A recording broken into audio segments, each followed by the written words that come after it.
அன்பு தமிழஞ்சங்களுக்கு வணக்கம். First show நிகழ்ச்சிக்கு உங்களை அன்போடு வரவேற்கின்றேன். இன்றைய ஃபர்ஸ்ட் ஷோ நிகழ்ச்சியில வில் திரைப்படத்தின் திரை விமர்சனத்தை தெரிந்து கொள்ள போகிறோம். வாங்க நிகழ்ச்சிக்கு போவோம்.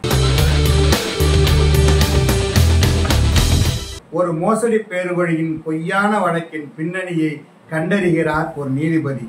அதுதான் இந்த படத்தின் கதை. வட இந்தியாவிலிருந்து சென்னைக்கு வருகிறார் சோனியா அகர்வால். அதாவது நீதிபதியாக பதவியேற்கிறார்.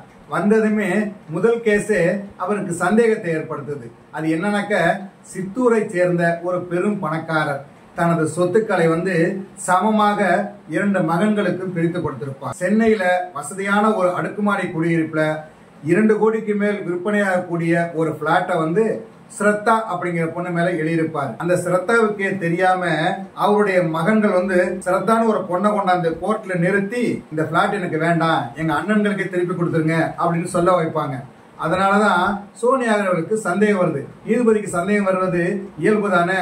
அதனால நீதிமன்ற காவல்துறை, அதாவது சப் இன்ஸ்பெக்டர் விக்ராந்தை கூப்பிட்டு, நீங்க போய் இந்த வழக்கை விசாரிங்க, இதோட உண்மையை விசாரிங்க அப்படின்னு சொல்றாங்க. உண்மையை கண்டுபிடிப்பதற்காக விசாரணையில் இறங்குகிறார் விக்ராந்த். அவருக்கு அதிர்ச்சிக்கு மேல் அதிர்ச்சியான பல தகவல்கள் கிடைக்கிறது. ஒரு வழியா ஸ்ரத்தாவை கண்டுபிடிச்சு கோர்ட்ல கொண்டாந்து நிறுத்துறாரு.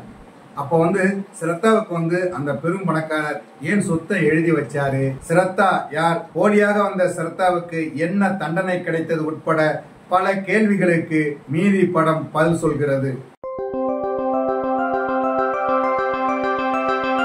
இந்த படத்தோட கதை ஒரு உண்மை சம்பவத்தின் அடிப்படையில் உருவான கதை. அதனால ஒரு உண்மையான நீதிபதியை போல ஒரு தோற்றத்தில் இருக்கணும் இல்லையா.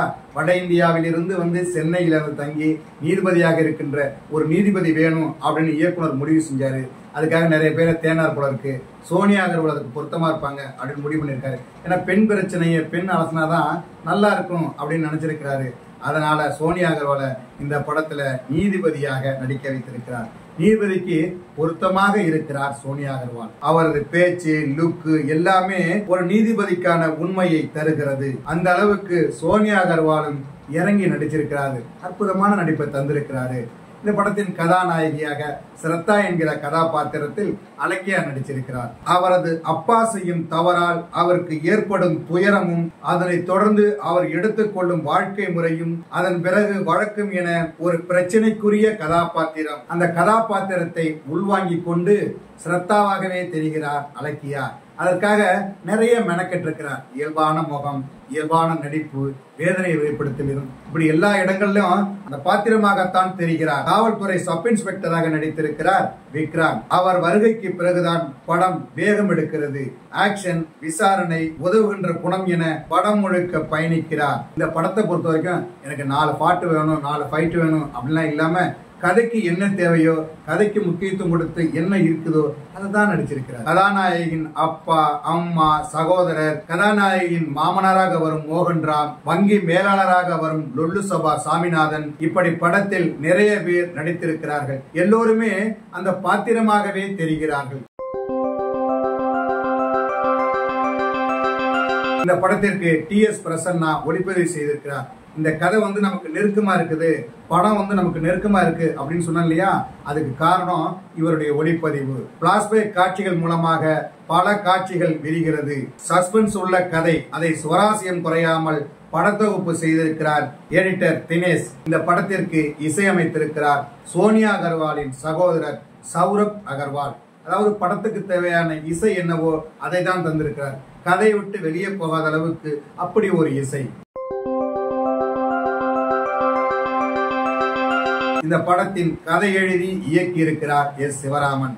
நீதிமன்றத்தில் நடந்த ஒரு வழக்கை, ஒரு உண்மையான சம்பவத்தை கதையாக எடுத்துக்கொண்டு அதற்கான திரைக்கதையை அழுத்தமாக உருவாக்கி இந்த படத்தை இயக்கி இருக்கிறார். சஸ்பென்ஸ் த்ரில்லர் உள்ள கதை, அதை சுவாரஸ்யம் குறையாமல் கொடுத்திருக்கிறார். அடுத்து என்ன வரும், அடுத்து என்ன வரும் என்பது போல ஒவ்வொரு காட்சியும் படத்தோடு நம்மை அழைத்து செல்கிறது. ஒரு வழக்கு விசாரணையை எப்படியெல்லாம் நடத்துகிறார்கள், உண்மையானவர்களை எப்படி கோர்ட்டில் நிறுத்துகிறார்கள், அதுக்கு நீதிமன்றம் எந்த அளவுக்கு உதவுகிறது உட்பட பல தகவல்களை இந்த படம் நமக்கு சொல்கிறது.